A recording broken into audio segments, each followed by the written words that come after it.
And the reason why we created this forum 66 weeks ago was to unite the international peace movement, to bring people together above their ideologies, above their differences, and to say, we have to create true peace now, or we're facing thermonuclear World War III.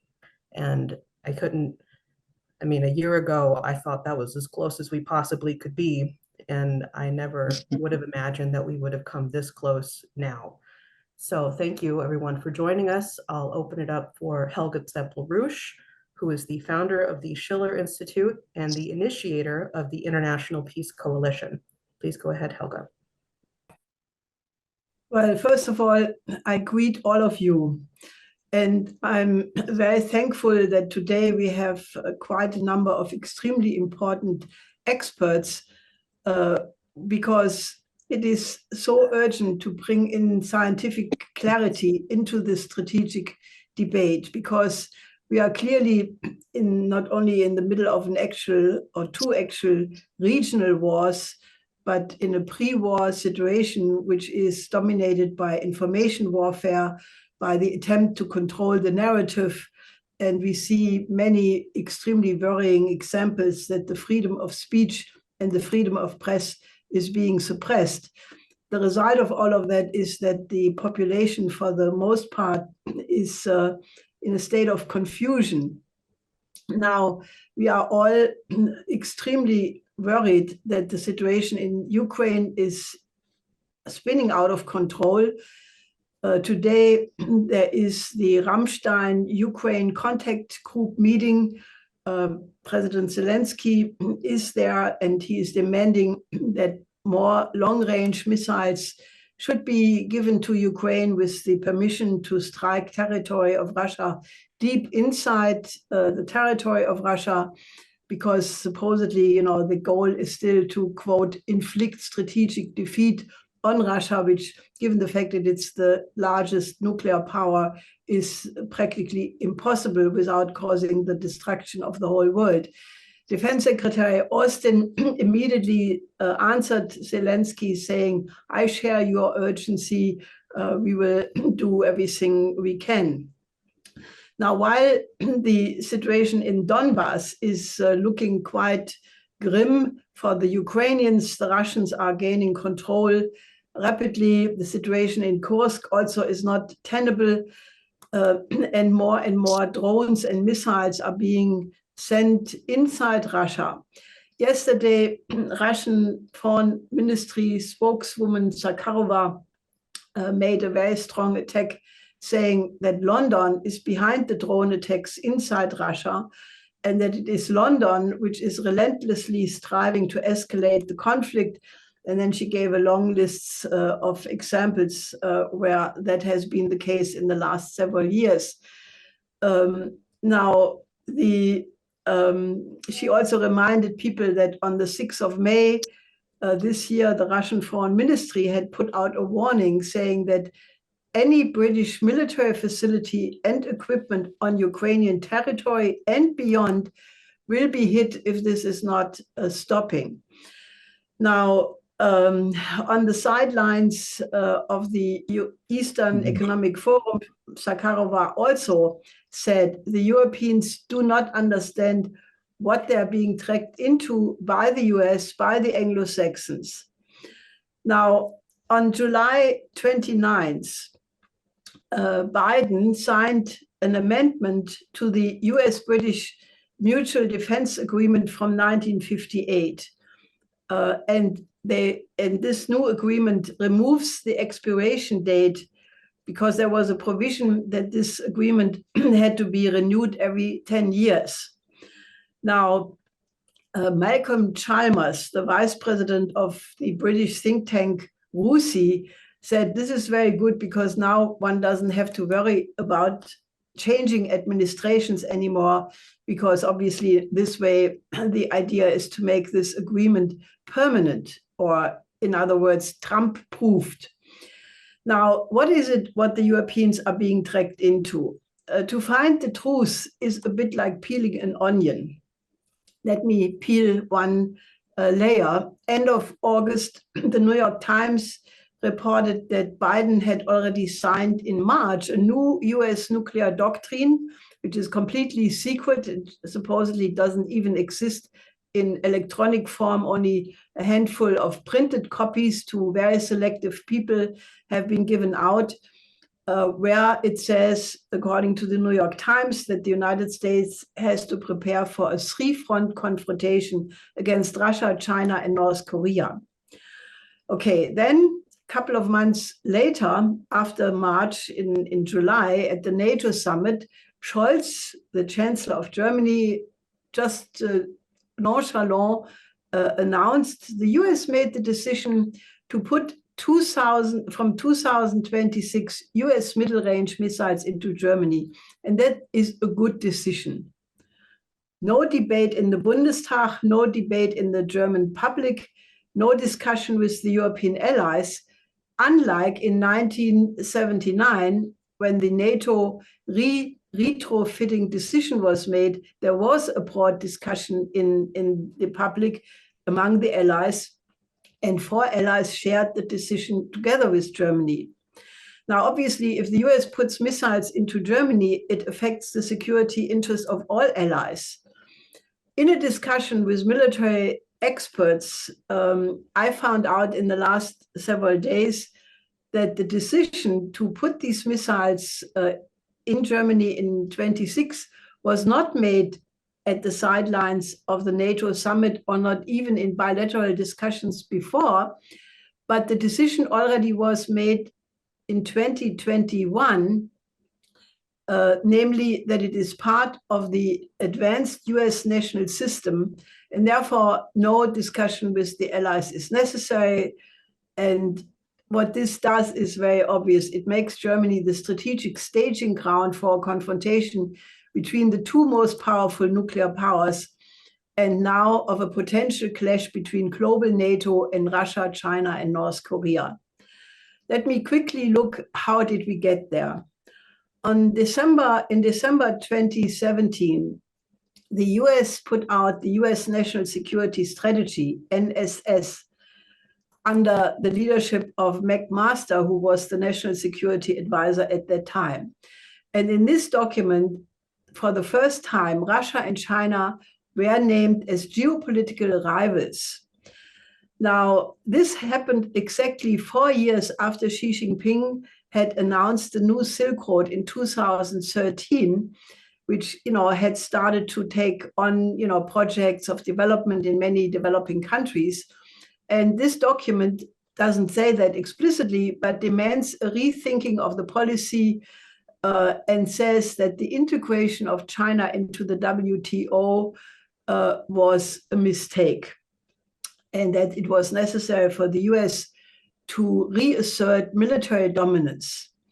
Shortly afterwards, on the 19th of January 2018, the Pentagon put out the National Defense Strategy, the NDS, which I think is still classified to the present day, and it demands the deterrence to be upgraded in 3 regions: the Indo-Pacific, Europe, and the Near East, and to modernize all weapon systems, including the nuclear one. 1 month later, on the 3rd of February in 2018, they published the Nuclear Posture Review, NPR, which called for the modernization of the triad, including the stationing of low-yield nuclear bombs on Trident submarines and other places. Now, 1 month later, President Putin, on the 1st of March 2018, announced the new nuclear systems Russia had developed: the hypersonic missiles, the Avangard, the hypersonic cruise missile Kinzhal, which can go 20 Mach speed and has very high maneuverability, and various other underwater drones and laser weapons. Shortly thereafter, the US announced the updated US Space Doctrine, and the commander of the US Space Command at that time, James Dickinson, said, "We will try to avoid conflict, but if it fails, we will win warfare in space." Now, all of this was closely coordinated with the British Defense Minister Mark Lancaster said the policy of NSS, NDS, and NPR are also the policy of the British government. Now, that included Obama's pivot to Asia. And then about 3 years ago, this whole policy was upgraded by calling for a network of regional partners and allies. AUKUS was created, which first was just the United States, Great Britain, and Australia. Then the Quad system, including Japan, South Korea, India, and now talk about New Zealand joining that. And more, the idea of global NATO came to the forefront. There was a meeting between von der Leyen and Stoltenberg saying that the EU and NATO are now fully integrated and will work together. So NATO is clearly the bridge how Europe is being dragged into the coming conflict by the United States with China, or it's supposed to be the plan. And Germany, in a typical anticipatory obedience, several weeks ago, participated in the Pacific maneuver. Defense Minister Pistorius was running around in Hawaii, proudly proclaiming the 2 little ships Germany had contributed to these war maneuvers. So, this is fully in preparation. 2 days ago, Chancellor Scholz visited Todendorf, where the Iris air defense system was shown. And he said there publicly, and it was transmitted in the German TV, Russia canceled the INF Treaty. Now that is part of the narrative. It is absolutely not true. The INF, which in large part was the result of the large demonstration at the beginning of the 80s, where in the end, 1 million people took to the streets to protest against the middle-range missile deployed, the SS-20 and the Pershing II. This was efficient because until the 5th of February 2005, under the INF Treaty, all US and Russian systems belonging to this category were destroyed. What was helpful was a unique verification system which not only could verify the existence of the systems, but also their construction and even the design in the offices where the design engineers were drawing up these plans.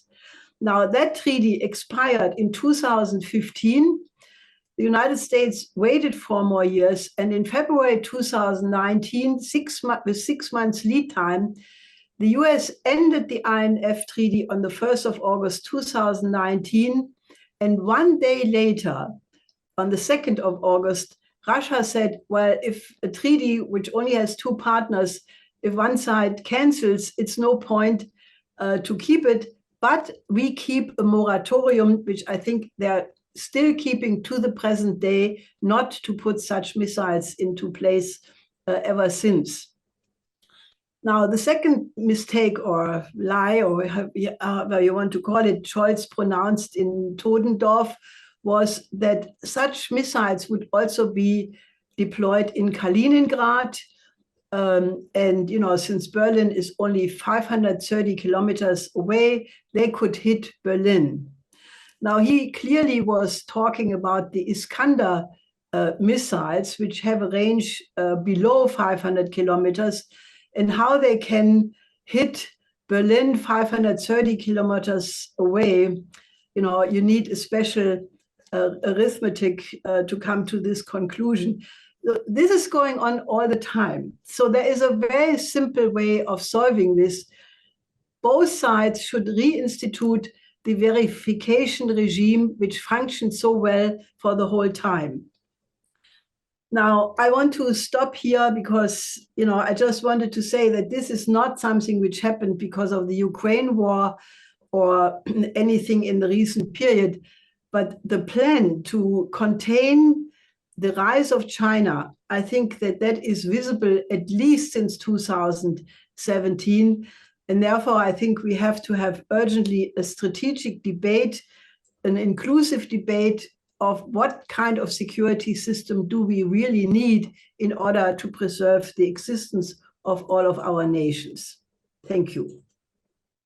Thank you, Helga, for that. Next, I'd like to introduce Dr. Ted Postol. He's an MIT Professor Emeritus and one of the world's leading experts on nuclear weapons. In fact, I'd say the leading expert on nuclear war. Thank you for joining us, Mr. Postol. It's my pleasure to join you, and I must say that Helga's summary is very sobering, and really all I can do is put some important technical details to it. And basically the technical detail that is probably most important in terms of raising alarm along the lines that Helga's already raised is the program that the U.S. has for upgrading its, what I would call its prompt preemption strike forces. And this is a program that focuses exclusively on ballistic missiles, which are the most rapid means of delivery of nuclear weapons against Russia and China, and also, of course, North Korea. And in a war, if you were crazy enough to get into a war that's nuclear, these weapons would be certainly the primary weapons used to try to destroy silo-based missiles that are mostly possessed by China and Russia. Now, just to give you a sense what a silo-based missile is, if we just jump to slide 5, this is a diagram of what I would call a silo-based missile. The left side, the left figure in this diagram shows a large missile, 30 meters in length and 3 meters in diameter. Weighs about 450,000 pounds. It's a very big missile, able to carry a large number of nuclear warheads. And this is a Russian missile that exists in large numbers. The figure on the right shows how this missile is protected. It's buried in the ground. The top of this elaborate structure is flush with the surface of the Earth, and the rest of the missile is buried underground, and the missile sits in a capsule that is protected by concrete and reinforced steel shells, and the missile itself is on a large spring-loaded platform. And to give you a sense, in the next slide just shows you what I need to use to explain this new innovation that the United States has been working on for the past 20 years in a super secret program. When I say super secret, the members of the Congress were not informed of it. And in fact, the program goes against guidance that was laid down by the Congress. The shell, this gray-like cup that looks like an underground, an upside down cup, delineates the volume, the space in which a nuclear warhead, if a nuclear warhead detonates, it will do enough, it will create enough weapons effects that it would destroy the missile in the silo, which is shown below. As you can see, the distances are 50 meters and on a side, and the silo, of course, looks very small in this diagram. What the United States has done at great cost and effort, this was not an easy program to do, so it was not incidental, and it was clearly intended for purposes of expanding the nuclear strike capability of the United States, is shown on the next slide. If you look at the inset on the left of this slide, the volume, what I call the lethal volume, which is the volume in which, if a warhead detonates, the silo will be destroyed. With lines lines going from the upper left down to the ground, showing you the incoming trajectories of a quite accurate set, quite accurate warheads. Now, the problem with this fusing is that the warheads have to reach a certain altitude and then detonate. So they detonate on a plane. So as you can see from the diagram, some warheads fall short of the lethal volume and other warheads fall long of the lethal volume.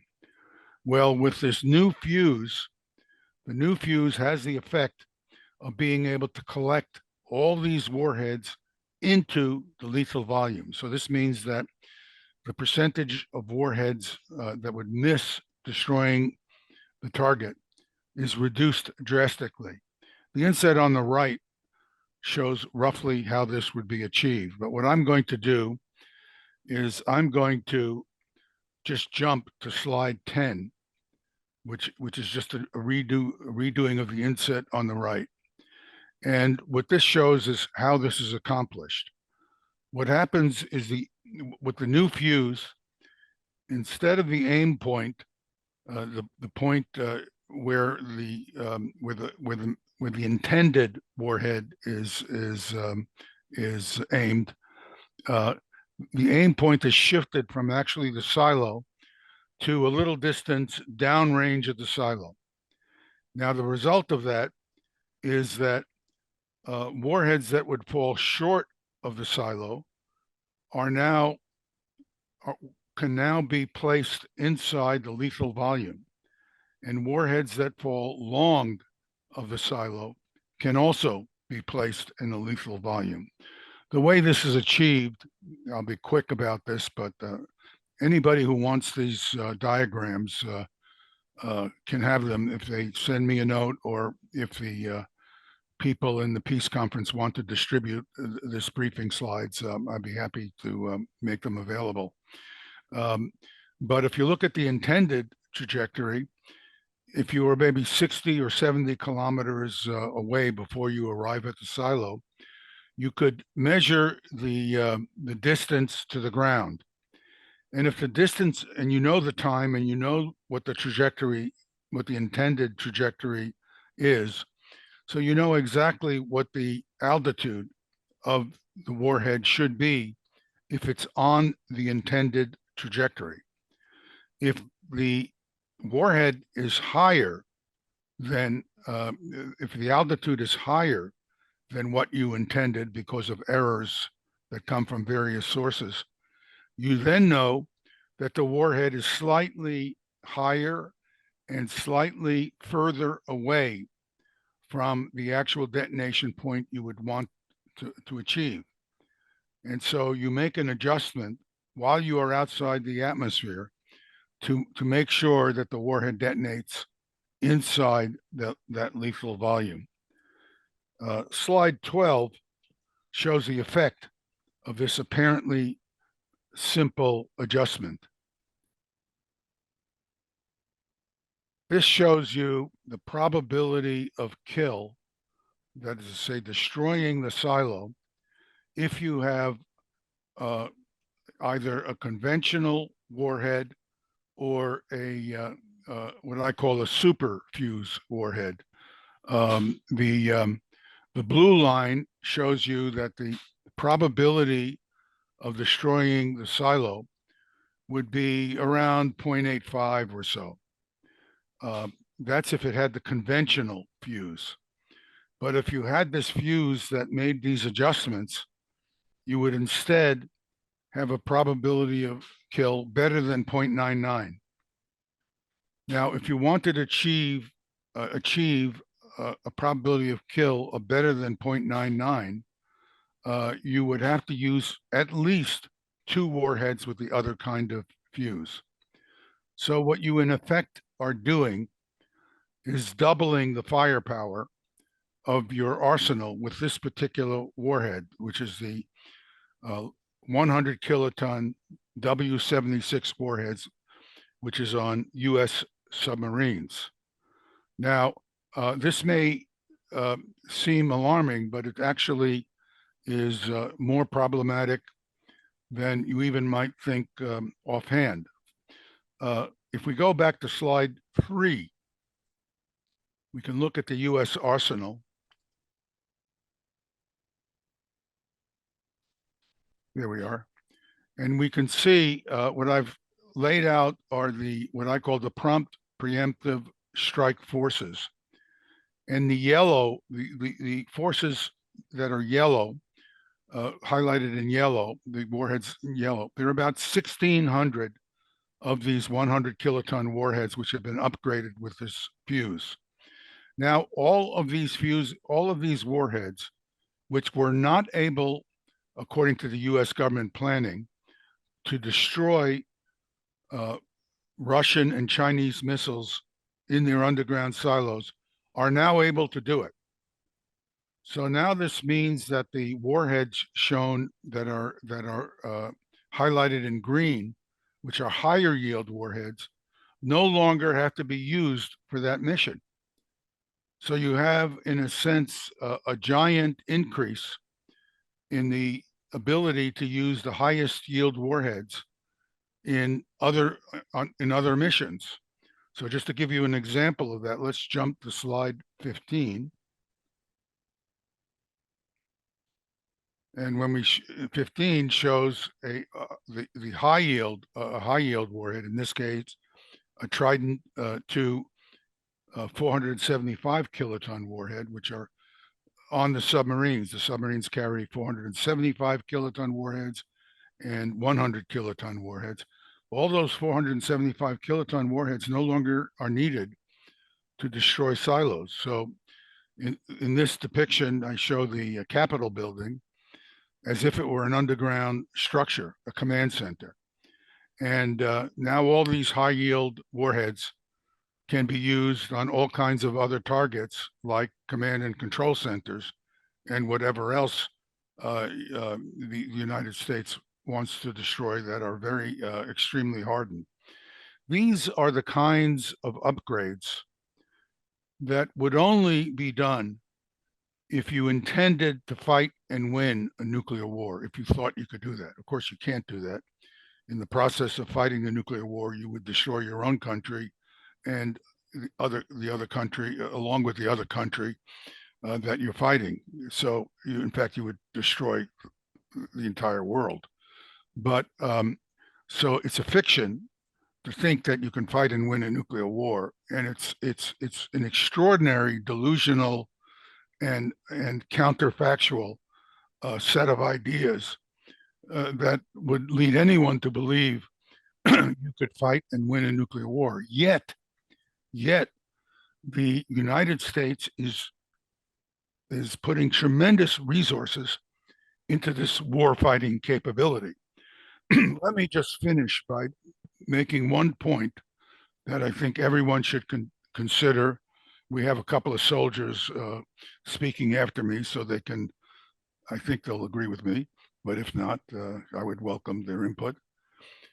If you're a soldier, if you're a Russian military officer and you're looking at an adversary who is doing all these things, you have no choice but to consider the possibility that your adversary intends to try to fight and win a nuclear war against you and intends to try to destroy a large part of your nuclear forces before you can launch them as a deterrent or in a retaliation.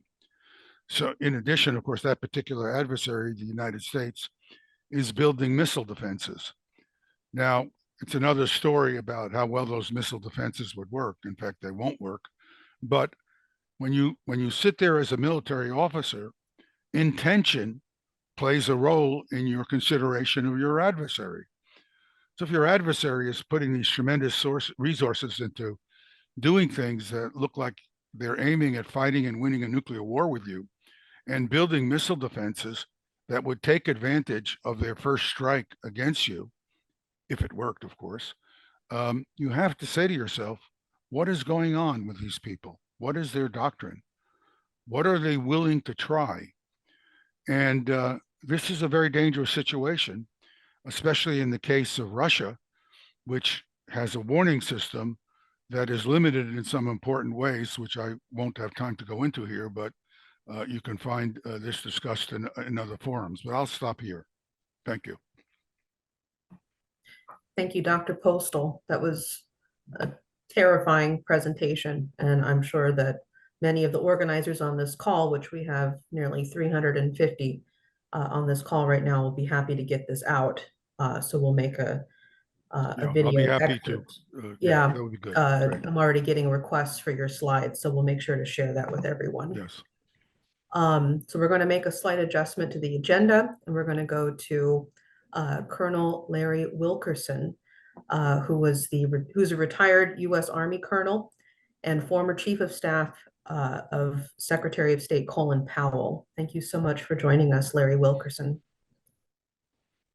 Thank you for having me, Anastasia. And I won't say it's a pleasure to be with you, not after Professor Postol's presentation, which I had some inklings of, but not in the detail that he just expressed that particular part of it. And Helga stole just about everything I was going to talk about. So I have been mentally revising as I listened what I was going to talk about. So Helga, thank you for your remarks too. I was rereading Shakespeare's play Julius Caesar a week ago, and I came to those lines in Act 3, Scene 1, I believe, where a man who is setting his own destiny, committing suicide, essentially, Mark Antony, makes those famous words, whether he said it or not is moot. Shakespeare said he said it. Cry havoc and let slip the dogs of war. That's a perfect way to describe what Helga in detail gave us in political terms, really, and what Dr. Postol gave us in scientific terms. We have decided in the American empire to cry havoc and let slip the dogs of war. The dogs of war happen to be very sophisticated these days, as the last presentation demonstrated, and will destroy us all. And I'd like to take you back to 2002, when the first national security strategy came out that I think is still very relevant because it was written by a lot of the people who are behind this and their descendants, if you will, who are still very much with us. And that security strategy, summed up in its essence, said the United States, the American empire, will not tolerate any opposition in the world to its primacy at all. And when Secretary Powell and I talked about it, he was somewhat disturbed by some of the wording, but he wasn't as disturbed as I thought he should be. And when it boiled down to where I really wanted to impress upon him how disturbed I was, I said, do you realize that means that anyone, we're on the top of the mountain, boss. We're at the peak of the mountain. Cold War put us there because we won it.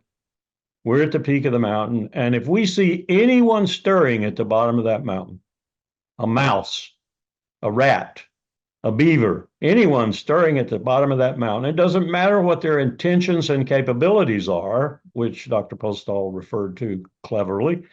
Those are the two things you want to look at when you're assessing any enemy or potential enemy, is what are his capabilities and what are his intentions. And the latter sometimes is more important than the former. But this strategy said, if it stirs, we will kill it. Well, the first thing I said to the secretary was that means we are going to concentrate almost entirely on the military instrument. We are going to become, if we aren't already, a national security state. And if you want to know what a national security state is in microcosm, look at Israel right now. It is a national security state, and as long as it remains a Jewish state, it will be a national security state into the future until it is destroyed. What does that mean? That means that your entire intellectual capacity, your entire industry, your entire thought process is constantly aimed at, if not 24/7, close to that, the enemy, the people who might do you harm. And that's the reason I say Israel won't be a state much longer, not if it remains a Jewish state, because it will always have an enemy and Jews will not be very secure there, and therefore they will leave. Well, imagine the United States of America, probably in many respects, of the thousands of empires over the last 2 millennia or longer, the one with the most incredible capacity to do damage to the world. Imagine if it becomes a national security state. Oh, don't imagine it. We already are. We are a national security state. Our raison d'etre is our security. And that 2002 National Security Strategy said that in no uncertain terms. And we've been manufacturing the capabilities to go along with that strategy ever since. One of the reasons it frightens me as a soldier that this is happening is because I know the incredible deterioration of what I would call our conventional warfighting capabilities. And that means those things that you use to fight a war other than nuclear weapons. We're in dire straits right now, in many respects, in the conventional military. We're in dire straits partly because we have decided that we don't need it, and that decision has not been published for the American people to look at, except for proxy wars and brushfire wars. We don't need it in the defense of the United States because, bingo, we have nuclear weapons. Not only do we have nuclear weapons, but we are building out that complex associated with them at great profit to the niche military industrial complex that is associated with it. We're building it out to make sure that, as Dr. Postol's briefing sort of suggested, we can survive. And we hope that the old mantra of deterrence still works and that we will cow everyone in the world who is equipped with nuclear weapons, now 9 states, so much so that we won't actually have to use them. My fear is that they are going to have to be used because we are going to, regardless of our disdain for conventional warfare and the instruments thereof, regardless of that disdain, we're going to get sucked into something that is initially conventional. And I can describe you scenarios in Taiwan and the South China Sea, scenarios elsewhere with China, and other scenarios that might be conducive to just that thing. Look at Ukraine, look at Israel today. I could see them going regional very rapidly, and at first without nuclear weapons use. But eventually, the dynamics of such a conflict, matched with that national security strategy that I just described to you, and the ethic and the thought process that accompanies it, will lead to nuclear weapons. And once again, the American empire, as it was in 1945, will be the country to use nuclear weapons first. Because in that conventional struggle, which as in Ukraine and Israel might start out as a proxy struggle, in that struggle, once we start losing, which we most assuredly will, and bingo, footnote this, if we do what Bibi Netanyahu wants us to do and take on Iran in a serious way, that could be the very struggle I'm talking about that eventually will lead to nuclear use. And we will be the ones to use it first. I think that's one of the reasons distinctly lying behind the idea that Dr. Postol just briefly suggested to us in this trying to build this invulnerability into what we want to do with our nuclear weapons. It's not just for deterrence, it's also for warfighting. And to magnify and emphasize that, I am hearing for the first time since I read about it in the early 50s and all the way up to 62, 63, 64, I'm hearing military officers, high-ranking military officers, talk again about nuclear weapons in a fashion that they did at that time, that they do have utility, that they can be used. And then footnote that and think about missiles like the Russians have now, which they are now showing in Ukraine on in brief episodes that go, yes, they go 32,000 kilometers per hour. If you do the math, that's about 19,000 miles per hour. These are incredibly fast missiles. They cannot be shot down. There is no ballistic missile defense for these missiles. The one that just hit the facility in Ukraine that caused a big hoorah because it was a training facility is about a 4,500 mile an hour missile. These are incredible developments on that side of the field, as well as those that were expounded earlier on our side of the field.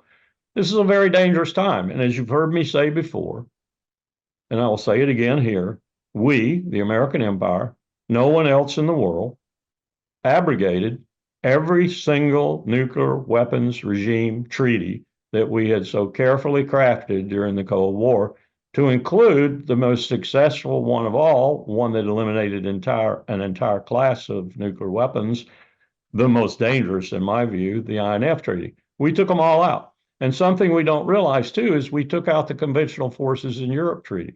Now, why would I say that in connection with nuclear weapons? Because CFE was very important in connection with the INF Treaty and other nuclear weapons treaties. The distance now between conventional weaponry that is so accurate, it has nuclear ground effects, if you will, on the battlefield, and nuclear weapons themselves, in actuality, is very thin. When we were watching the Russians in 2013 and 2014, fundamentally through the eyes of the Swiss and the Finns and the Norwegians who were observing their exercises, army size, corps size exercises, we found the reason they were building a doctrine that later became called escalate to de-escalate was because they feared NATO's possession of precision-guided munitions. Now, go back to Dr. Postol's presentations and you understand in a conventional sense why they were afraid. Because they thought the advantage NATO had in PGMs was so great that it had the impact of a nuclear weapon. By the way, we were saying that too. We were saying at one point that we didn't need tactical nuclear weapons anymore because PGMs would do the same thing when carefully concentrated. So their doctrine became, if NATO attacks the CSTO, the Collective Security Treaty Organization, then we will blunt that attack with a nuclear weapon, a small yield nuclear weapon, or two or three. And that's escalate to de-escalate, because they felt their disadvantage against NATO's PGMs was so significant that that's what they had to do. Now that's evolved now, and Sergei Lavrov and Vladimir Putin have talked about this evolution. And incidentally, Putin was very, very dramatic when he said our triad is better than your triad, trying to insinuate that if it were a nuclear war, it wouldn't be confined to Europe and it would be significantly detrimental to us as well as the rest of the world. All of this is going on now within the context of normality, of just this is the thing to do. This is what's necessary, and it's all fueled by, as I said before, the military, industrial, scientific, think tank, complex out there that makes lots of money. And incidentally, the nuclear weapons complex is a very niche-like complex that makes tons of money for very few people. So that's a motivator for this too. They don't want this complex to die. I saw their fear. Believe me, I saw their fear in 1991 and 92 when we were destroying Russian warheads so fast it'd make your head spin, and our own too, and going from some 30,000 warheads on both sides down to somewhere around 5,000 today, and with a full intent to go down to 1,200 on both sides. So it scared the bejesus out of the nuclear weapons complex, both those senators in Congress who protected it and those people at the labs and elsewhere who performed in it. So we have a huge problem in the American empire because we are letting slip the dogs of war, and the dogs of war are nuclear weapons. And there's nothing anymore to control those weapons other than the insane leaders of that empire. Thank you. Thank you, Colonel Wilkerson. It's probably about time that we put a muzzle on these dogs of war. It's definitely gotten to the point where it's incredibly dangerous. Next, I'd like to introduce Colonel and Professor Wilfried Schreiber. He's a senior research fellow at WeltTrends Institute for International Politics in Potsdam. This is in Germany. So thank you so much for joining us, Colonel. thank you very much for the possibility to speak in front of you, because I feel, as a German, I feel as a person that is directly affected by this very real nuclear planning. This problem of the nuclear threat is accompanying me personally since my childhood. My birthplace is Dresden in the east of Germany. And that city, if you believe the military historians, was one of the first targets of the dropping of an American nuclear bomb. The Americans, at the end of the war, were not ready with the completion of the bomb. So, so Dresden only became a victim of a conventional attack in the February of 1945, which killed more than 25,000 Germans, citizens of the city. At the end of the war, I was 8 years old. So for me, this big war is a real remembrance and a memory, a vivid memory in my life until today. And it was,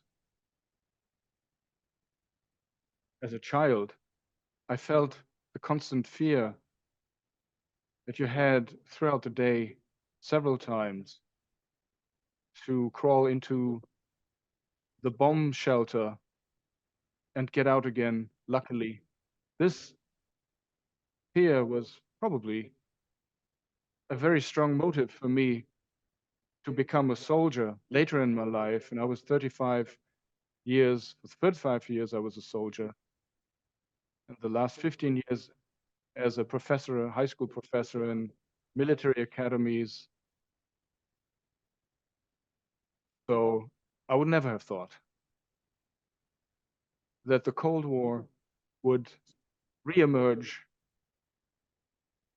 and that the threat of a nuclear war would reemerge hotter than ever before, would come upon us. The planned, I'm very shocked personally by the planning of the stationing of new American missiles starting with the year 2026 in Germany.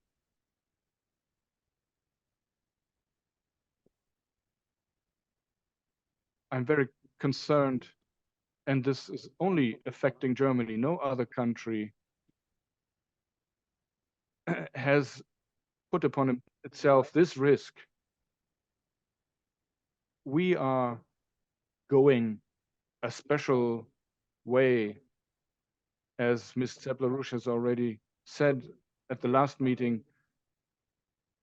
For me, there are 4 reasons, essentially, that makes the situation so threatening, and why I, principally, are against the stationing of these systems in Germany. The first reason is 35 years have passed, and the technology that is now is 35 years more modern than then. We think about a situation which is completely new because of the new technologies that are being brought into the existence. These are missile systems that are in the hypersound and are very, very precise in their targeting capabilities. That means that the weapon systems and the command centers are targets. If you follow the military logic, you can only you can only avoid that by destroying them before they are being shot and fired. Because personally,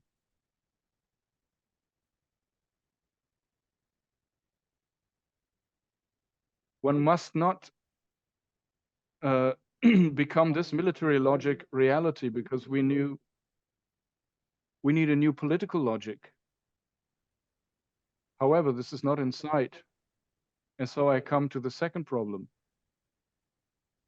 We not only have more modern weapons and delivery systems, but we as a modern industrial nation are more vulnerable than ever before through the dependency on electricity. What happens if the lights go off and don't go on anymore?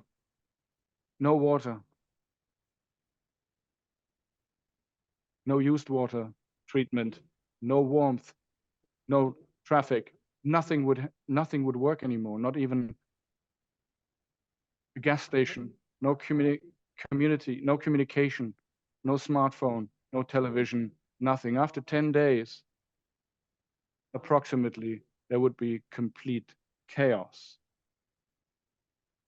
In that regard, it's a very, very dangerous illusion to believe that a modern industrial society can be made war ready. It's an illusion. Just remember the destruction of Gaza. This was only done by conventional systems, bombs.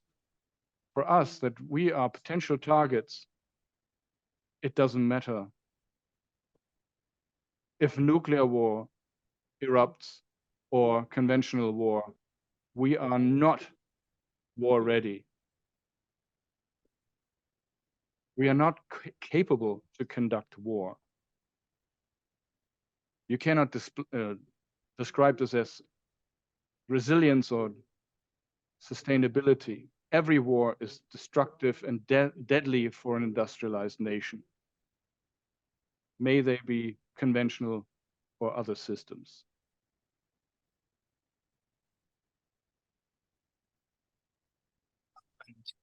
Then I come to the third point. I can only make it short. There are no escalation stops.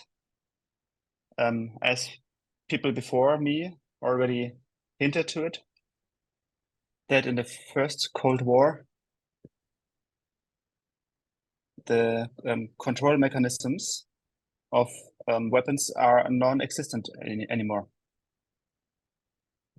Between the nuclear powers, there is no coordination anymore. We have no network for critical situations to consult each other. The measures to build trust, which have been built up in 35 years, in a long period process, where the opponents came together, was given up on. And the only thing that is now there, we are at the beginning of a nuclear and also non-nuclear weapons arms race on steroids, basically. It's unimaginable what is just before us as a reality. And that leads me to my fourth point, which I think is especially bad. The Ukrainian decision to station rockets, which has not no, the German decision to bring the US rockets into Germany, which has not been a democratic process.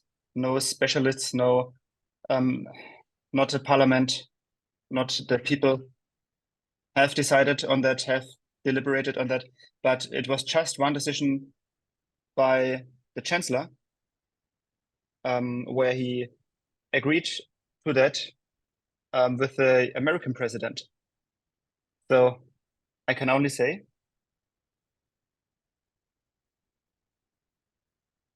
this means that our democracy has failed. And there is no outcry, whether be it with the specialists or the parliamentarians, but also not with the people, with the population, which I find really astonishing. And it's really absurd that this has not been a NATO decision, which has decided upon during a NATO summit. So the people in the NATO Council have not discussed about that. I don't think that has happened. Maybe they have not agreed, but in the communiqué in the end doesn't say anything about that.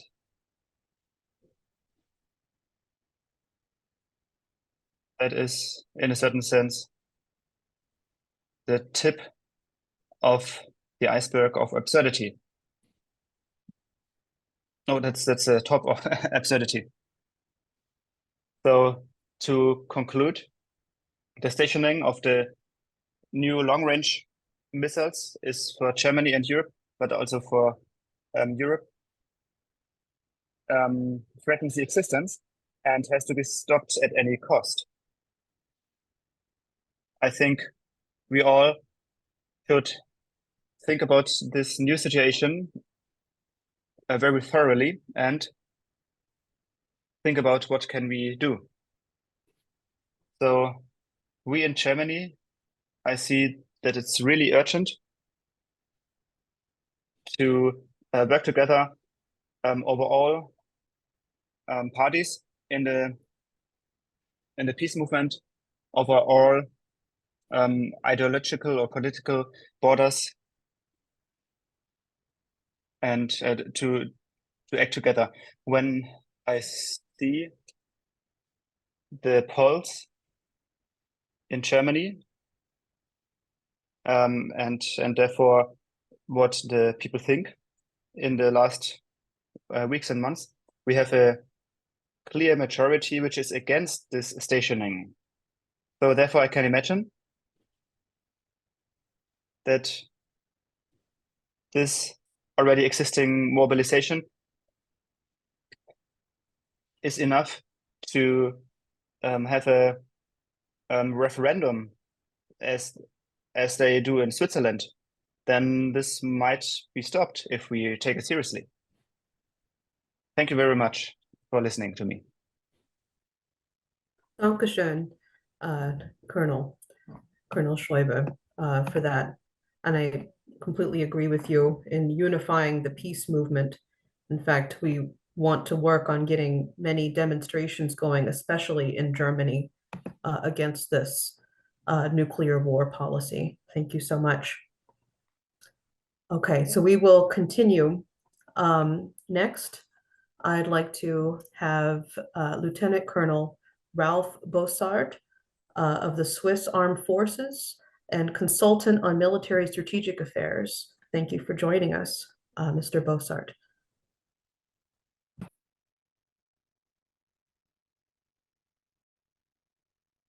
Thanks a lot for having me in your webinar today or tonight in Switzerland.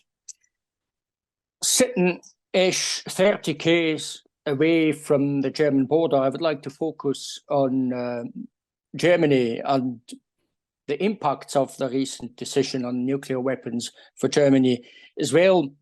You know, when I was working for the Organization for Security and Cooperation, in Europe, in Vienna and in Ukraine, very much to my dismay, I had to observe how the arms control regime and the confidence and security building measures, the system of it, was dismantled.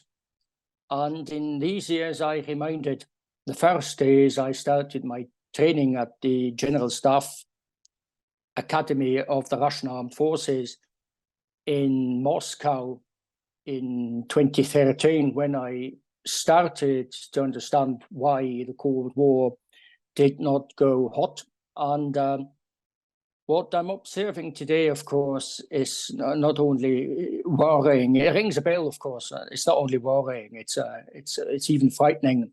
Because with the decision to station new medium-range weapons in Germany, the Biden administration and the government of Chancellor Scholz are once again creating a situation that we experienced in Central Europe in the 1980s, when NATO took its double-track decision, which at the time offered the Soviet Union negotiations on controlling or even reducing nuclear weapons in Europe and even worldwide in parallel with rearmament. I think this decision, this was a tough decision for Chancellor Helmut Schmidt, particularly at the time, as I think Schmidt and his government were aware that this could create a volatile situation in which those involved in East and West, by the way, could be forced to make decisions under extreme time pressure, that decisions that could have existential consequences. We must also be aware that there were fears at the time that the United States and the Soviet Union might agree not to let regional nuclear exchange escalate into a global nuclear war, and at the end leave a devastated and nuclear irradiated Germany to its own devices. I learned from conversations with former officers of the National People's Army that such fears were not only in the German Democratic Republic either. Maybe Colonel Schreiber has conducted such discussions as well. The extremely short flight times of medium-range missiles also raised fears of a decapitation strike that could eliminate the leadership of the Soviet Union as part of a preemptive strike to destroy the Soviet Union's nuclear arsenal.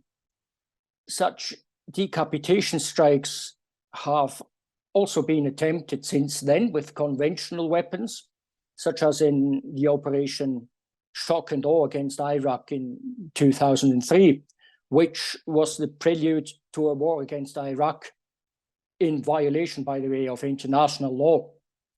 But don't get me wrong, I am not shedding tears for the Iraqi dictator Saddam Hussein, but this war has further weakened the UN Charter's ban on the use of force. Already during the Cold War, the Soviet Union used the perimeter system to protect itself from the decapitation of its political and military leadership. And a successor system is likely to be in use again today.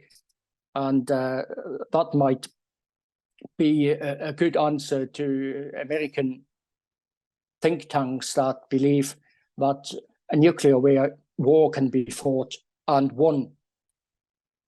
During the Cold War, the situation was simpler because the Soviet Union and the USA were the only superpowers, and the nuclear arsenals of other players in the world politics, namely of the United Kingdom, of France and China, were, to put it that way, they were manageable.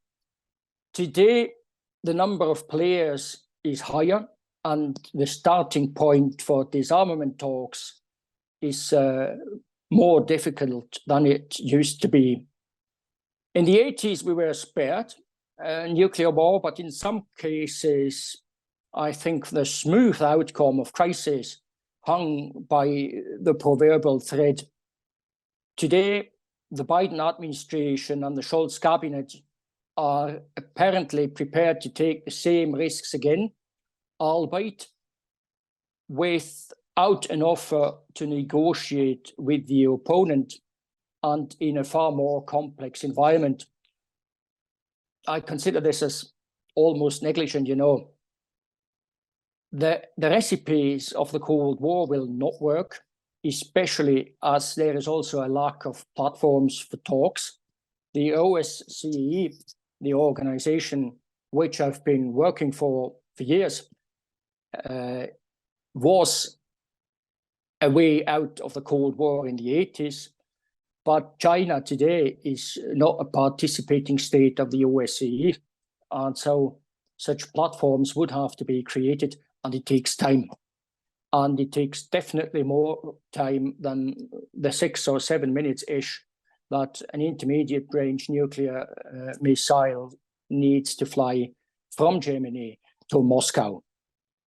The refusal to make an offer of talks to Russia is in line with the West's current lack of concept on the issue of the Russian-Ukrainian war as well. The lack of concept was very much to my dismay demonstrated against at the conference in Switzerland, the famous Birkenstock conference in June. And it seems that the powers of the West are continuing their journey into a dead end. Federal Chancellor Scholz and Federal Defense Minister Pistorius have publicly stated that there's a capability gap in standoff weapons, and it must be closed in view of the Russian threat. Deterrence must be strengthened, they say, and attacks from a secure hinterland must be prevented from the outset in order to prevent the war, as they said. Scholz and Pistorius may overlook the fact that Russia nowadays considers NATO, especially NATO's allies in Western Europe, that do not directly border on Russia, to be kind of a safe hinterland that has been able to afford to bring war to Russia's borders and coasts behind a shield of allies in Eastern Europe. In Russian eyes, I think NATO is nothing more than a safe harbor from which Western states pursue their geopolitical ambitions, be they the ones of the global players such as the United States, be they the ones of the more regional ambitions of smaller NATO allies. The dismantling of arms control treaties and of the confidence and security building measures, the famous CSBMs that we were so proud of in the OSCE, must be seen in the context of the US shifting its focus to the Indo-Pacific region. With the INF treaty, the US did not have the right to build intermediate range nuclear weapons, and China, not being a member, not being part of the treaty, did have such rights.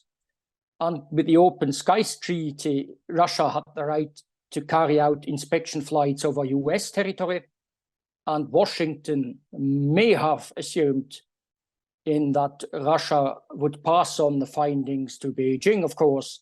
And on the other hand, the USA did not have the opportunity to carry out such inspection flights over China. So that was probably the reason why this contract had to go as well.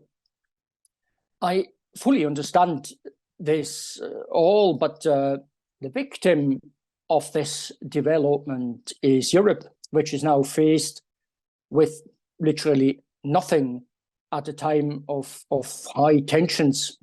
So I think Europe should learn its lesson and not chain its security unconditionally to that of the global players, especially as it is losing global influence and is more in danger than ever before of ending up as a kind of a collateral damage in global fighting.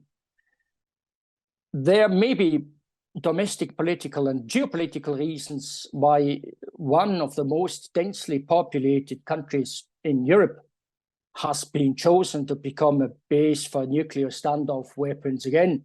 For one thing, I think the Biden administration is probably going around currently asking which country is prepared to station US nuclear weapons on its territory.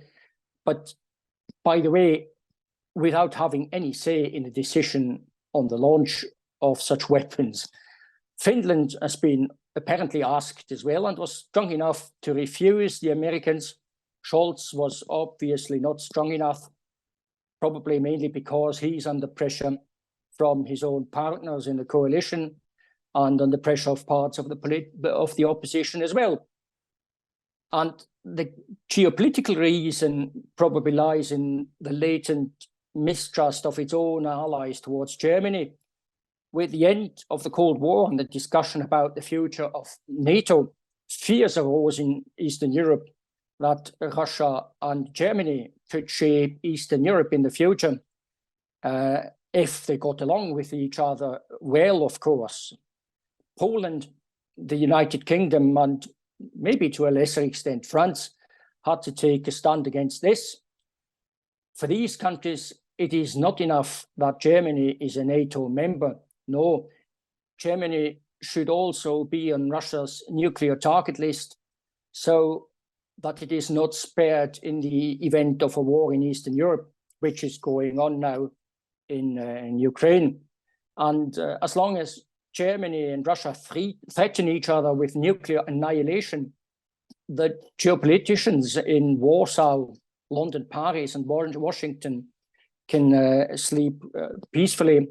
And the fact that the decision on the stationing of nuclear intermediate range weapons in Germany is, or could turn out to be, a test for cohesion in NATO. And obviously Chancellor Scholz and President Biden have decided to put NATO on the test. And I have my doubts whether that is what they wanted. But I Okay, was told that I was going to be asked 3 questions, and I wonder what they are. all right. Well, I will start out with one that I have.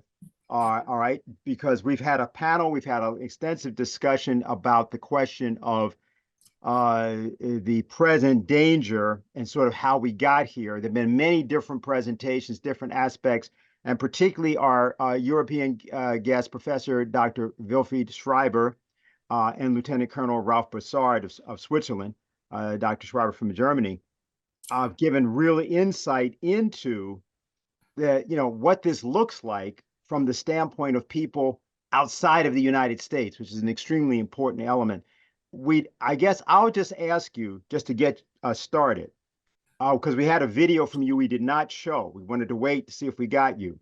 Could you just give, from the vantage point of your experience, because you were there, you were at the time of the fall of the wall and then coming in for the Reagan administration and negotiating that situation, why is it that we have betrayed that understanding, and what has it meant for the world that the United States did not do what you and others attempted to do at that time? Well, if you're speaking of the pledge not to expand NATO to the east, yes, I would say that my Secretary of State, Mr. Baker, and the German Foreign Minister, the British Prime Minister, they all gave assurances to Gorbachev if he would approve the merger of the 2 German states, that is the merger of the German Democratic Republic into West Germany, that there would be no expansion of NATO. At one point, Secretary Baker actually said, assuming there is no expansion of NATO, not 1 inch, wouldn't it be better to have a united Germany in NATO?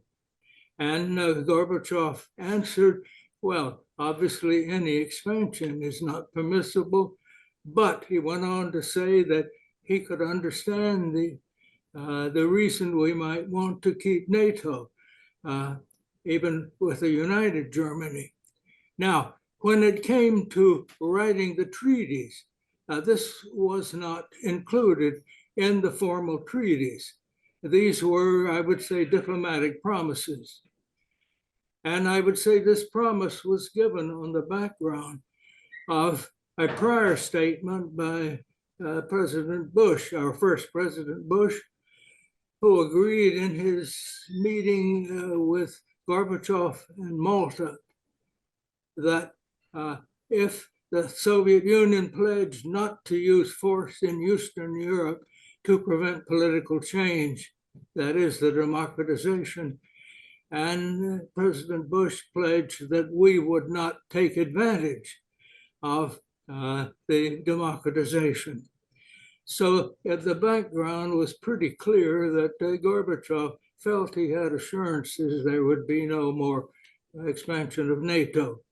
Now, when the formal agreement was made, there was made an exception for the territory of the former East Germany, in that although it was allowed to be part of NATO, then but there could be no foreign troops or nuclear weapons stationed there, and that was formally in the treaty. So that now, I think that, let me just add that for Russia, the problem has not been so much expansion of NATO. That is, the fact that the United States would, in effect, guarantee the security. What they have been most opposed to, and this was pointed out to us in the 1990s, was the stationing of American or other Western bases in these countries. So that we have to remember that President Putin actually did not object to the initial expansion of NATO. Well, he was not prime minister then, but the additional expansion to the 3 Baltic countries. When that was proposed, actually he was in New York at a meeting of the Council on Foreign Relations, I believe it was, and I asked him directly what he thought about the expansion of NATO into the 3 Baltic states. He said that, well, he thought that was unnecessary, but as long as there were no bases, he had no objection. Now, so the problem has been the combination. And then at the same time, it was very clear that there would be a difference in Moscow's attitude toward NATO, you might say, the countries in Eastern Europe and the Baltic states, and those that were former Soviet republics and recognized as Soviet republics by the United States and others. So that the idea of expanding NATO into, say, Georgia, Ukraine, or Belarus would have been a red line, I think, for any Russian president. And I must say that the Russian government did respect the borders that were agreed upon until the question of NATO expansion began, and the attempts by the Western powers, certain ones, to, I would say, to interfere in the politics of Ukraine. And this was something that I think anyone who understands the history, which is very complex, of this would understand that that was going to be resisted by the Russians. None of this means that what has happened has been good, or that I would agree that it should have happened. But I think what we need to understand is that the expansion of NATO, and particularly the bases, and in this case, it was the bases that were planned in Poland and I believe Romania for anti-ballistic missiles. It turned out that although these were defensive weapons, the ones used could easily be converted to offensive weapons. So it was understandable that the Russian leader would be quite opposed. And yet we went ahead and after progressively withdrawing from virtually every arms control agreement that we had negotiated in the 1980s and early 90s. And then we began to try to influence the Ukrainian government to offer NATO membership. So I think that this was a complete reversal of the diplomacy we used to end the Cold War and to end the nuclear threats to Europe. Okay, see Helga has a question or a discussion. Please, Helga, go ahead.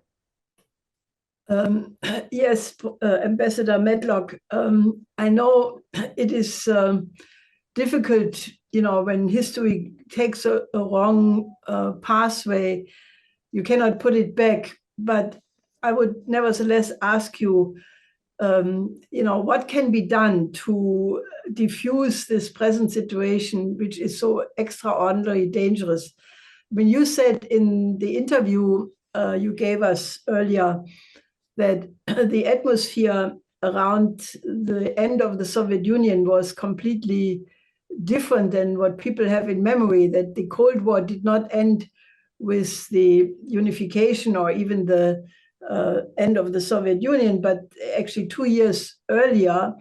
And there were a lot of ideas, including from Prodi, who basically had this idea of a united common house from Lisbon to Vladivostok. This was later picked up by several people, but when Putin mentioned it in the German Bundestag, he already was getting a cold shoulder. But given the fact that we are in a situation in Europe right now, there is no relationship between Russia and Germany, Russia and the United States. The trust level is at zero. But somehow we must find a pathway of rebuilding trust. We will be neighbors with Russia for the rest of the planet's existence unless we move the tectonic plates in a different way. This is just the reality. So what, in your experience, what advice could you give to the present leaders who obviously, would urgently need such advice? What should we do to get the world from the abyss and reconnect some kind of idea that diplomacy is the way to solve conflicts, and maybe even have a vision of how to build a common security and development architecture which takes into account the interest of everybody? Well, first of all, there are a lot of questions here, but the basic one I have tried to make actually in several books, none of which, by the way, have been published in German. But is that, number one, the Cold War did not end with a Western victory, as it is usually perceived. We negotiated it into the Cold War, which was a victory for everybody.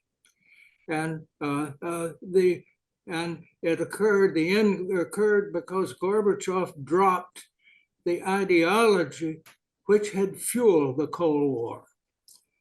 And he did that involuntarily, and so on. So now the Soviet Union then broke up. The Cold War had ended definitively 2 years before the Soviet Union broke up.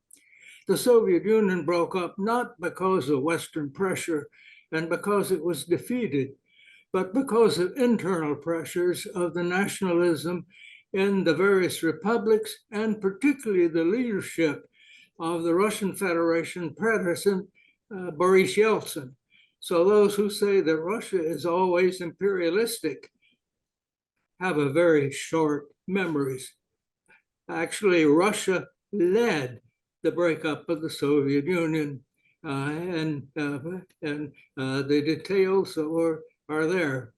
And I went through them in great detail on a book called Autopsy on an Empire, which I published around 1996.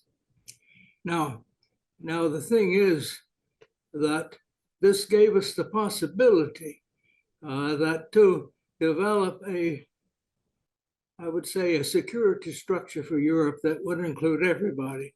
That is what Gorbachev expected and what he thought he was promised. The problem was that frankly, I think that if the first President Bush had been reelected, we would have developed that. I know that they had in mind that, but unfortunately, he lost that election. And the successor government seemed to be, although they were not the government that brought the end of the Cold War, to brag about, oh, we are the victors, and in effect, they were defeated. And the expansion of NATO, and then eventually the putting of military bases in Eastern Europe, I think was extremely ill-advised, because actually Russia at that time was in no way threatened any of these countries. But you begin to militarize them in an alliance that excludes Russia. And of course, Russia is going to see this as directed against it. So, all right, now you ask, what can we do now? I am not optimistic that anything can be done in the short run.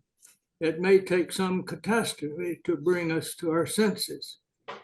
The problem is, right now, in the United States, both political parties are really supporting what I think is a very dangerous policy. And those of us who want to emphasize peace are really a minority in both of those parties. And unfortunately, the American people are not paying attention to this. In this very active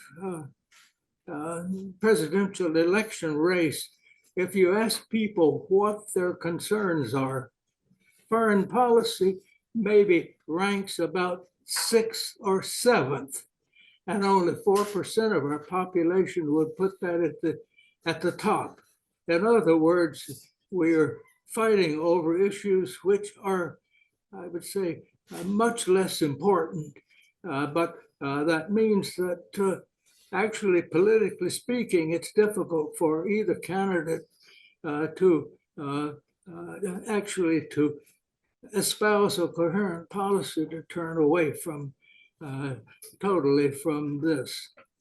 So I know that among other things, we're particularly worried about the possibility of the war in Ukraine going nuclear, and I think that obviously the sort of tensions that are being raised means that, and the fact that the sides seem to have nuclear weapons on, in effect, deployed and sometimes virtually on alert, that this is dangerous because of the ease in which a mistake could be made.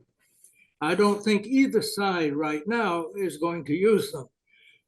And the fact is that President Putin has said that they would only use them if the existence of the Russian state came into question. I don't think we're near that point. But raising it, I think what we in the West or our governments ignore is that Russia and some of our other so-called adversaries have capabilities in other areas that match ours, particularly in cyber and in the possibility, for example, of attacking communication satellites, which are essential for many of these weapons. And I think there has been really a great arrogance on the part of the US and its NATO allies about our capability here, because the current policies are really not only dividing the world and inviting more violence, but also are actually strengthening those that we consider our adversaries in many respects. But in any event, in the short run, I don't see the possibility, of a sudden change. It's going to have to be gradual. And I would also say these problems in Europe, the war in Ukraine, we have to remember there's also a war going on in the Middle East. And in fact, that is involving what I think by any definition is genocide. And I am ashamed that that genocide is being carried out by weapons supplied by the United States. If you ask why, I would say because of our domestic politics, because the pressure to do that has been very great. And but that is a big issue. And then when we look at policies in the Far East, the attempt, quote, to contain China and to, in effect, warn that we would defend Taiwan if it should be attacked, raises the possibility of a war there. And again, one with a country with nuclear weapons. And when I look at that as an American, and right now, I think primarily of American interests, I find great dangers. I believe the United States, in the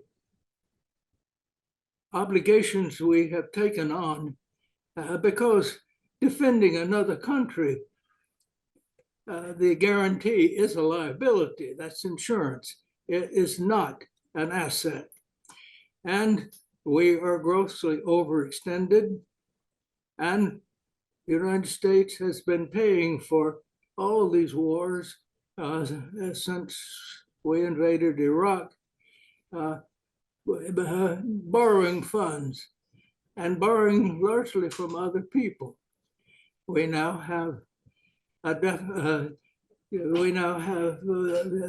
debts of over, I think, $33 trillion. And the chairman of our Federal Reserve Bank has said this is unsustainable, but there is no plan being discussed politically that's going to change it, because everything both candidates are saying now, they're going to cut taxes. In other words, they're going to continue these deficits. Pretty soon, that's going to become unsustainable. But it's very hard for me to predict when that will happen. But in as much as in the United States, and I think in some other countries, our most prominent media seem to be simply mouthpieces for those who are following these grossly mistaken policies. Ambassador Matlock, I'm going to request that President Donald Ramotar ask the final question for you. He, of course, president of Guyana, former president of Guyana. He represents a person that governed a nation, not a superpower, but which represents the vast majority of humanity that often are incorrectly reduced to spectators when it comes to global policymaking discussions and decisions. I thought that since he both ceded this time, which was very good, and he represents that global majority, that you get a chance to pose the last observations. If you have more time to stay with us, great, but I wanted to at least give him the opportunity to address you. We can't hear you. Could you unmute? You hear me now? Yes, you're fine. First of all, I would like to say how happy I am to to see Mr. Matlock speaking and so forth. I always admired him. I read a lot of his work. My question to him would be, how much of this, what is happening today, would he put to the whole question of the deterioration of the quality of leadership in the West at this point in time? Well, obviously, I'm very much disappointed with the decisions have been made. And I think it's going to take probably some, at least minor catastrophes to begin to bring people to their senses. I just hope it's minor and not major. I mean, I think we're seeing enough catastrophes already, but there is still too much attempt to, I would say, to try to solve problems by using military force or economic compulsion. And these measures tend to backfire. And also, I believe that we are facing real problems for humanity, even aside from, you might say, the threat of nuclear weapons, and the deterioration of the environment, global warming and the changes that will bring, because obviously we are facing now an increasing problem to deal with global warming, which may reach stages which cannot be reserved. And that is going to require or stimulate widespread migrations for economic reasons. We already see the political problems, these migrations because of war and environmental degradation are bringing about on the political structure of our various countries. So I do think that in the final analysis, I do hope that our political establishment will wake up. And you cannot actually at the same time, seems to me, try to restrain global carbon dioxide emissions while you are dropping 2,000-pound bombs on Gaza. I mean, these wars are obviously counteracting almost anything we're trying to do on global warming. And of course, that is, I would say, one of the greatest dangers facing the next 2 or 3 generations. I will not live to see the results of these, but I really worry about my grandchildren. Thank you very much for being with us. Thank you for the invitation. Yes, yes. And you're welcome to come back anytime. So. Okay, thanks very much. I really enjoyed the presentation. I think everyone was very, very important in the presentation. I would like to just say that our world is being divided in two in front of our very eyes, into 2 major blocks as we speak. On the one hand, the struggle of the former colonial powers joined now and led by the United States are waging wars and stoking aggression in various parts of the world in order to continue their domination of the world. The 2 most dangers are the struggle in Russia-Ukraine, correctly characterized as a US-NATO proxy war against Russia, reaching a very dangerous stage, the continued escalation by the NATO forces in providing more and more offensive weapons and providing mercenaries and providing intelligence to the Zelensky regime could easily spin out of control.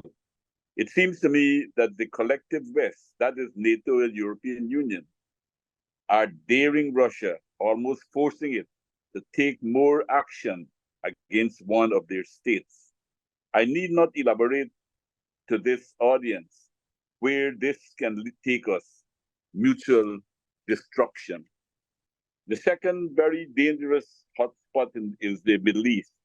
Once more, we see that region would never be in peace unless the issue of the Palestinian people's right to self-determination, a right enshrined in the Charter of the United Nations, is realized. The fact that the Israeli forces have now expanded has exposed the real intention and the behavior of the regime. They expanded to the West Bank, which is to grab land. Their main idea is to grab land, all the Palestinian land. And the idea that it's using terror could create an exodus of the Palestinian people. That is their hope. All of this is only possible because of the support provided by the collective West, particularly the United States. Israel has historically been used by the United States as a gendarme in the Middle East. Over the years, the United States managed to remove all the other powers that could act to balance their own power, like the USSR, or that can easily be an honest broker. The US is in sync with Israel to expel Palestinians. Recall that at the very beginning of this conflict, of Israel assault, the United States did everything to prevent a ceasefire. They used their position in the United Nations along with many of the NATO allies to give Israel a free hand to destroy the very foundations of the Palestinian society. Their targets were people's homes, 80% of them destroyed, essential services, water, electricity, hospitals, schools, aid workers are being killed, UN workers are being killed, journalists are being killed, babies and children and women are being destroyed. The US moved massive military assets in the Middle East to prevent any state in the region or beyond from going to the assistance of the Palestinian people. In a nutshell, it was to give Israel a free hand to commit genocide. In response to world opinion, it began talking about ceasefire, but have continued to keep Israel well supplied with the most modern weapons, more than 500 military planes with all bombs and more than 107 ships taking weapons. Some 500,000 tons of military equipment were given to Israel in this period, apart from the $4 billion a year in military help that is being given. This is a fight. This is to fight a people with hardly any weapons. In most of the NATO states, dissent is now being stamped out. Protests, journalists are being harassed and jailed. Protesters are being jailed. They are now trampling on their own concept of liberal democracy. I propose that we should not be discouraged. Those of us who must continue to encourage and organize mass protests. We should try to lift the campaign to another level. We must call for the suspension of the fascist apartheid regime from Israel, from the United Nations. I think that this should be a new call that we should make. We must urge all governments to make this call. And this is very important, taking into consideration the experience with South Africa. South Africa was suspended from the United Nations when they were stiffening their backs against the international call for the end of apartheid. Clearly, we have a crisis. Colonel Lawrence Wilkerson spoke about some of these crises, a crisis in leadership in the West, in my view. On every global issue, Western leadership is failing us terribly. We just heard Mr. Matlock speaking about the environmental issue, and nobody has been speaking. We were only speaking about cutting forests, but what is the cost to the environment of wars? For this reason, I wish to support the idea proposed by Helga to form a body of reason, of rationality, to try to establish or to offer an alternative to what is taking place. And I believe that these meetings are making a big contribution to that. On the other hand, you have right now taking place simultaneously with what is happening in China, African countries going there looking for developmental issues, and China being a great partner in that development. I don't want to elaborate in the question of time, but I would see that this is a stark focus on the one hand of one set of leadership in the West, stoking war in every corner of the globe, conflict, and preventing solutions like in the South China Sea, etc. And on the other hand, there's another set of leadership that is trying to create prosperity for all so that we can have better relationship and relieve the tension, linking democracy, linking the development with peace and democracy. I thank you for your attention. I think I can only hope that the program we produce today will be distributed widely around the world. And I would appeal to all of you to help do that using all lists and channels and platforms you have, because I think if we would be able to get an audience of, let's say, tens of millions of people, I think it would make a difference. So I'm asking you to help to do that. I think also the need to go into the streets rapidly is also important. We have the 26th, what you said, Anastasia, the 28th, Kodrita rally, Rage Against the War rally, the October 3rd, big demonstration planned in Berlin. This is the National Day of Unification, and a lot of groups are calling for it. But I just think we need to really organize everybody to make the governments understood that they cannot do what they wish over the heads of the people. And you know, in the 80s, this did help a lot to contribute to an environment in which the INF Treaty was made possible.